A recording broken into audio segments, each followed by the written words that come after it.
जय हिंद दोस्तों, स्वागत है आपका आपके अपने YouTube चैनल पर। सब्जेक्टिव VBI क्वेश्चंस के सीरीज में एक और न्यू चैप्टर हम लेकर आए हैं, जैव प्रक्रम chapter 6 VBI only subjective questions यहाँ पे हम करने वाले हैं। इससे पहले वाले वीडियोस में हमने ऑलरेडी 5 चैप्टर कवर अप कर लिया है। अच्छा खासा रिस्पॉन्स रहा उसमें आपका।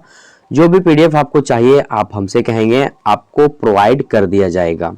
चलिए यहाँ पर ना अब आपको हम देते हैं जैव प्रक्रम के only VBI subjective questions answer. यहाँ पे हम चैप्टर को एक्सप्लेन नहीं करने आए हैं, ओनली एग्जाम में जो क्वेश्चंस पूछे जाएंगे उन प्रश्नों के ऊपर चर्चा करने के लिए आए हैं। तो यहाँ पर फर्स्ट ऑफ ऑल क्वेश्चन अगर आप देखेंगे तो सबसे पहला क्वेश्चन जो बहुत बार एग्जाम में पूछे जा चुके हैं, पाचक एंजाइमों का क्या कार्य है। तो हमने यहाँ आंसर ना 4 लाइन में लिखा है। आप हो सकता है कि इसका आंसर पहले से कॉपी में लिख करके रखे हो, तो कोई बात नहीं, यही क्वेश्चंस का आंसर लिख के रखे और वो क्वेश्चंस का आंसर आपको याद है तो आप वही वाला आंसर लिख सकते हैं, इसमें कोई डाउट नहीं है। लेकिन जिसके पास कुछ नहीं है वो यह आंसर को नोट कर लेंगे या फिर इसे याद कर लेंगे और एग्जाम में तभी जाकर बैठेंगे। कोई आंसर यहाँ पे पाचक ग्रंथियों से उत्पन्न पाचक रस में पाचक एंजाइम उपस्थित होते हैं। प्रत्येक ग्रंथि से विशिष्ट प्रकार का पाचक एंजाइम स्रावित होता है जिसका विशिष्ट कार्य होता है। पाचक एंजाइम भोजन के विभिन्न पोषक तत्वों को जटिल रूप से सरल रूप में परिवर्तित करके घुलनशील बनाते हैं, जैसे लाल ग्रंथि सलाइवरी एमाइलेज टाइलिन कार्बोहाइड्रेट और माल्टोज शर्करा में बदल देता है, पैप्सिन प्रोटीन को पेप्टोन में बदल देता है इत्यादि। बस इसको ना आप 4 से 5 बार रिवीजन करेंगे, याद करेंगे, आपको इजीली तरीके से याद हो जाएगा। और याद करने के बाद ना आप कॉपी में राइट करेंगे, ठीक है, यही चीज को लिखेंगे तो आपको 2 प्रैक्टिस हो जाएंगे लिखने के भी और याद किया हुआ लिख पाते हैं कि नहीं उसका भी। चलिए क्वेश्चन नंबर 2 में चलते हैं, जो कि एग्जाम के लिए बहुत ज्यादा पॉपुलर क्वेश्चन है। बाबूजी इससे पहले वाले वीडियोज में भी सारे क्वेश्चंस पॉपुलर थे बाबूजी, अब मैंने देखे बाबूजी और हमने याद भी कर लिया है बाबूजी। अब छठा चैप्टर का इंतजार है बाबूजी। अरे बेटा, तो छठा चैप्टर सर आपको दे दिए है, जल्दी से इसको भी खत्म कर लो। ओके बाबूजी। नेक्स्ट क्वेश्चन है, धमनी और सिरा में 2 अंतर बताना है। तो देखिए धमनी और सिरा का दोनों का काम है ब्लड को ले जाना, लेकिन एक ले जाता है शुद्ध ब्लड को और एक ले जाता है अशुद्ध ब्लड को, बस वही अंतर हमें बताना है। धमनी व सिरा में 2 अंतर निम्नलिखित है। धमनी शुद्ध या ऑक्सीजनित रक्त को हृदय से शरीर के विभिन्न भागों में ले जाती है। यहां पर एक चीज और क्लियर कर देना चाहते हैं कि धमनी शुद्ध रक्त को ले जाता है। याद रखिएगा, धमनी शुद्ध रक्त को ले जाता है और सिरा अशुद्ध रक्त को ले जाता है। ऑब्जेक्टिव में पूछे जा सकते हैं, पूछे भी गए हैं कि धमनी कौन से रक्त का परिवहन करता है, तो वो शुद्ध को, और शुद्ध रक्त को ऑक्सीजनित रक्त कहते हैं, ऑक्सीजनित ब्लड कहते हैं। सिराओं में यह अशुद्ध रक्त यानी कि विऑक्सीजनित रक्त को विभिन्न अंगों से हृदय की ओर ले जाती है। यह पहला अंतर है। दूसरा अंतर है, धमनियों की दीवारें मोटी, लचीली तथा कपाटहीन होती है। सिरा की दीवार धमनी की अपेक्षा पतली होती है। अधिकतर सिराओं में हृदय की ओर खुलने वाले कपाट लगे होते हैं जो रक्त को सिरा से सिर्फ हृदय की ओर जाने देते हैं। तो यहां से ना बहुत ही इजी तरीके से क्वेश्चन का आंसर आप दे सकते हैं, इसमें कोई बड़ी बात नहीं थी। नेक्स्ट क्वेश्चन है, यहाँ पर स्वपोषी पोषण तथा विषम पोषी पोषण में अंतर क्या है बताना है। जब भी अंतर पूछे इस टाइप में 2 चीज में, तो आप इस तरह से आप आंसर इसका दे सकते हैं। नेक्स्ट क्वेश्चन में चलते हैं, पादप में भोजन हस्तांतरण कैसे होता है। तो देखिए ये थोड़ा सा लंबा क्वेश्चन था, इसीलिए हमने इसका आंसर लंबा भी दिया है। और समझने की बात है, अगर आप समझ लेंगे ना तो इतना याद करने की जरूरत नहीं है। सिंपल सी बात इसमें हम लिखे हैं कि अगर आप जल का परिवहन करेंगे तो वो होगा जाइलम के द्वारा, और भोजन का परिवहन करना चाहे तो वो होता है फ्लोएम के द्वारा। ये सब ऑब्जेक्टिव में भी आपको मिलेगा, ये सब्जेक्टिव का सेशन खत्म हो जाएगा तब। नेक्स्ट है, श्वसन क्या है, यानी कि सांस लेने की प्रक्रिया हम श्वसन कहेंगे। देखिए के बाहर से ऑक्सीजन को ग्रहण करना तथा कोशिकीय आवश्यकता के अनुसार खाद्य स्रोत के विघटन में इसका उपयोग श्वसन कहलाता है। इसे निम्न समीकरण द्वारा दर्शाया जा सकता है। ये मोस्ट इंपॉर्टेंट समीकरण है, यह श्वसन का समीकरण है, इसे आप याद रख लीजिए, बहुत ही ज्यादा इंपॉर्टेंट है यह समीकरण। नेक्स्ट पे चलते हैं। नेक्स्ट पे उत्सर्जन क्या है? मानव में इसके दो प्रमुख अंगों के नाम लिखे। उत्सर्जन का मतलब ये है, हम लोग अपने दिनचर्या में जो भी वेस्टेज पदार्थ, जो भी पदार्थ ऐसे हैं जो यूजलेस हैं, उसे हम बाहर जब निकालते हैं तो उसे कहते हैं उत्सर्जन की प्रक्रिया। आंसर दिया हुआ है, जीवों के शरीर से उपापचयी क्रियाओं के फलस्वरूप उत्पन्न अपशिष्ट पदार्थ, यानी कि यूजलेस पदार्थ, वेस्टेज पदार्थ बोल सकते हैं आप, शरीर से बाहर निष्कासन की क्रिया को उत्सर्जन कहते हैं। आप सुबह शाम जो भी काम करते हैं अपशिष्ट पदार्थों को बाहर निकालने में, निपटने में, वही का नाम है उत्सर्जन। ओके बाबूजी, बाबूजी ये तो मैं समझ गया बाबूजी, और थोड़ा मोड़ा पहले से जानता था बाबूजी। अरे बेटा तो अच्छी बात है ना, थोड़ा अच्छी बात है, आपको ज्यादा समझ में आ रही होगी। जी बाबूजी। मानव में इसके दो प्रमुख अंगों के नाम निम्नलिखित है। सबसे पहले वृक्क यानी कि किडनी। किडनी क्या करता है? जो रक्त में द्रव के रूप में अपशिष्ट पदार्थों को मूत्र के रूप में शरीर से बाहर निकालता है। जी हाँ, हमारे शरीर में पेशाब जो बनता है ना, पेशाब छन्ने का काम कौन करता है? हमारा दोनों किडनी करता है। किडनी के अंदर बोमन संपुट होता है। क्या होता है? बोमन संपुट। ऑब्जेक्टिव में क्वेश्चन तब पूछा जा चुका है 2023 वाले एग्जाम में। तो बोमन संपुट में सारे काम होते हैं यूरिन के छन्ने का। तो ये चीज ऑब्जेक्टिव में भी आपको मिलेगा इस सेशन के बाद।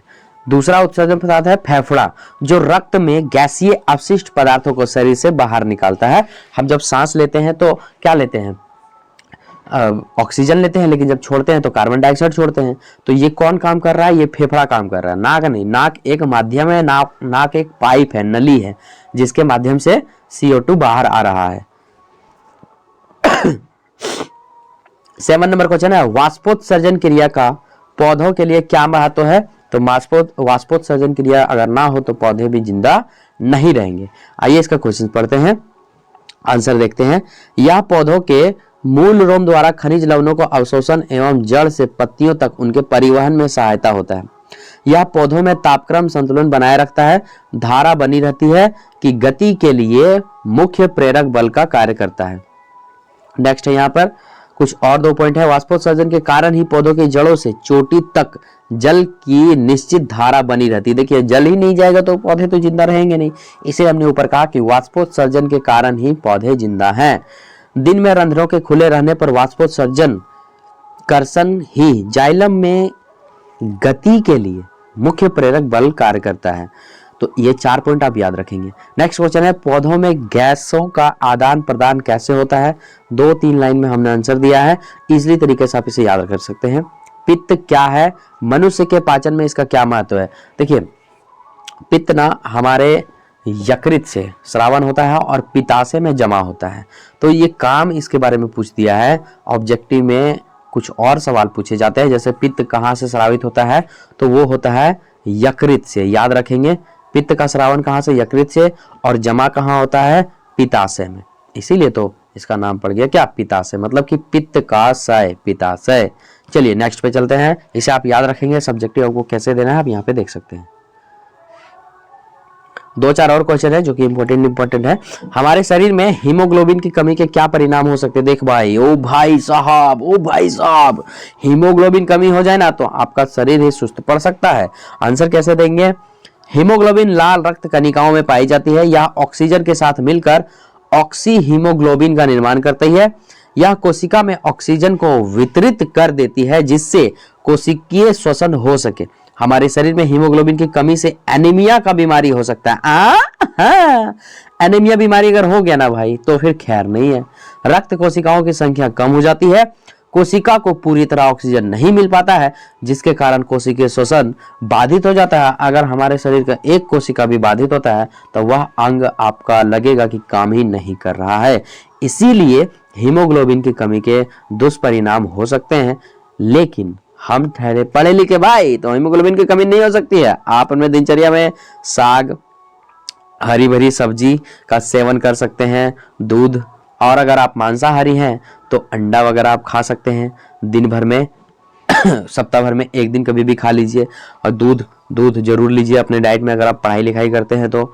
और अगर आपसे एफर्ट हो सके तो हफ्ता में एक बार मछली खा लीजिए अगर आप मांसाहारी हैं तो। या फिर चिकन विकन में उतना कुछ नहीं धरा हुआ, वो सब आपको खाना नहीं है ये सब, लेकिन मैं प्रीफर करूंगा अगर आप एक स्टूडेंट हैं तो ये सब आप जरूर खाएं। पढ़े लिखे हो, थोड़ा अपने डाइट में ये सब शामिल करो। पोषण क्या है, इसके विभिन्न चरण कौन कौन से, देखिए जो चीज हमने बताया वही चीज यहाँ पे अभी क्वेश्चन आ गया। तो पोषण एक जटिल प्रक्रम है जिसके अंतर्गत कोई जीवधारी भोजन ग्रहण करता है जिसके द्वारा शरीर रचना, टूट फूट की मरम्मत एवं अन्य सभी जैविक क्रियाओं का संचलन एवं नियमन होता है। मुख्य आहार नली, अमाशय, क्षुद्रांत, आति, भित्ति, बिना पाचन भोजन विद्रांत में भेज दिया जाता है। चलिए यहाँ तो ये एक हो गया प्रक्रिया। मृत जीवी पोषण क्या है, इसका आंसर हमने 2-3 लाइन में देने का प्रयास किया है, आप इसे देखेंगे और याद करेंगे। अब देख लीजिए ये सब क्वेश्चंस ना एग्जाम में पूछे जा चुके हैं। अगर आप यहाँ तक आ गए हैं तो सच में अपने एग्जाम को लेकर के आप सीरियस हो। अगर ये पीडीएफ आप खत्म कर लेना चाहते हैं तो प्लीज हम आपसे रिक्वेस्ट करते हैं कि आप ना इस पीडीएफ को ले लीजिए। दिए गए नंबर पे आप मैसेज करेंगे 62 ओनली मैसेज करेंगे, वो भी WhatsApp message, hi sir please give me science PDF class 10। ऐसा करके आप पीडीएफ हमें मैसेज करेंगे तो इस नंबर के माध्यम से आपको पीडीएफ प्रोवाइड कर दिया जाएगा। चलिए नेक्स्ट है यहाँ पे, जीवन के अनुरक्षण के लिए आप किन प्रक्रमों को आवश्यक मानेंगे। तो सबसे पहले जीवन, अब जिंदा कैसे रहेंगे बताइए। बाबूजी मुझे पता है बाबूजी, मैं बताता हूँ बाबूजी। सबसे पहले तो पोषण बाबूजी और श्वसन बाबूजी। पोषण यानी कि बाबूजी अगर हम खाना पीना नहीं खाएंगे बाबूजी तो हम तो 4 दिन में मर जाएंगे। श्वसन बाबूजी अगर हम सांस नहीं लेंगे बाबूजी तो हम 1 दिन में मर जाएंगे। बाबूजी अगर हम तीसरा परिवहन नहीं करते हैं बाबूजी, परिवहन कहीं आने जाने का काम नहीं करते, एक ही रूम के अंदर बने रहेंगे बाबूजी तो 2-3 साल में घुट के मर जाएंगे बाबूजी। तो ये तीनों चीज हमारे लिए जरूरी बाबूजी। एक और चीज जरूरी है बाबूजी, उत्सर्जन। अगर हम अपने खाना पीना के दिनचर्या में खाएंगे पिएंगे लेकिन बाथरूम वगैरह नहीं जाएंगे बाबूजी तो हम मर जाएंगे बाबूजी। हमारा पेट सड़ जाएगा बाबूजी, गंदगी से भर जाएगा बाबूजी। इसलिए उत्सर्जन भी जरूरी है बाबूजी। अरे बेटा वाह, तुमने तो जैव प्रक्रम का गर्दा उड़ा दिया। जी बाबूजी, चल बेटा अब तुमसे उम्मीद है कि एग्जाम में अच्छा करोगे। ओके बाबूजी, आपका आशीर्वाद रहे बाबूजी, तुम्हें टॉप करूंगा बाबूजी। ओके बेटा ओके। चलिए तो 4 चीजें इंपॉर्टेंट है जीव के उत्सर्जन के लिए, आप समझ गए ना। जीवों के जिंदा रहने के लिए बहुत ही आसान है, पर इन जैव प्रक्रमों के अतिरिक्त सभी जीवधारियां जनन द्वारा अपनी संख्या में वृद्धि करते हैं। ये क्रियाएं जीवन के लिए अति आवश्यक है। चलिए नेक्स्ट है यहाँ पर मछली, मच्छर, केचुआ मनुष्य के मुख्य श्वसन अंगों के नाम लिखिए। मोस्ट इंपोर्टेंट क्वेश्चन है एकदम। ये ऑब्जेक्टिव क्वेश्चन जो सब्जेक्टिव बना के यहाँ डाल दिया तो आपका डबल फायदा, ऑब्जेक्टिव भी हो गया है ना। देखिए इस क्वेश्चन का कैसे करेंगे। मछली में मुख्य श्वसन अंग क्लोम होता है, क्लोम, इसको अंग्रेजी में गिल कहते हैं। मच्छर में मुख्य श्वसन अंग श्वास नली या फिर ट्रैकिया बोल सकते हैं। केंचुआ में मुख्य श्वसन अंग त्वचा होता है। केंचुआ यानी कि जोंक, देखें जोंक जो मिट्टी के अंदर रहता है, टेढ़ा मेढ़ा रहेगा, समझे ना आप। तो ये हो गया त्वचा से। जबकि मनुष्य में क्या, फेफड़ा के द्वारा वो सांस लेते हैं। हम लोग नाक के द्वारा नहीं लेते, नाक एक माध्यम है, हमारा नली का काम करता है, लेकिन मेन सांस किसके द्वारा लेते हैं, फेफड़ा के द्वारा। नेक्स्ट क्वेश्चन, वायवीय तथा अवायवीय श्वसन में क्या अंतर है लिखिए। हमने यहाँ पर आंसर दिया है वायवीय श्वसन का और अवायवीय श्वसन में। वायवीय श्वसन में इतना जानिए आवश्यकता होती है ऑक्सीजन की, और अवायवीय श्वसन में ऑक्सीजन की आवश्यकता नहीं होती है। 3 पॉइंट के माध्यम से, 4 पॉइंट के माध्यम से हमने आंसर देने का प्रयास किया है। चलिए इसी के साथ आपका चैप्टर 6 होता है खत्म। नेक्स्ट वीडियो में हम पढ़ेंगे नियंत्रण एवं समन्वय, उससे भी हम कुछ इंपॉर्टेंट क्वेश्चंस आपको करवाएंगे। तो टोटल सब्जेक्टिव इंपॉर्टेंट क्वेश्चंस हमने यहाँ पर आपको 15 दिए हैं और 15 पढ़ लीजिए। एक भी क्वेश्चंस आपको पढ़ने की जरूरत नहीं है, बस इन क्वेश्चंस को आप पढ़ के जाना, तभी एग्जाम में अच्छे करके आना। चलिए मिलते हैं आपसे नेक्स्ट वीडियो में, तब तक के लिए जय हिंद जय भारत।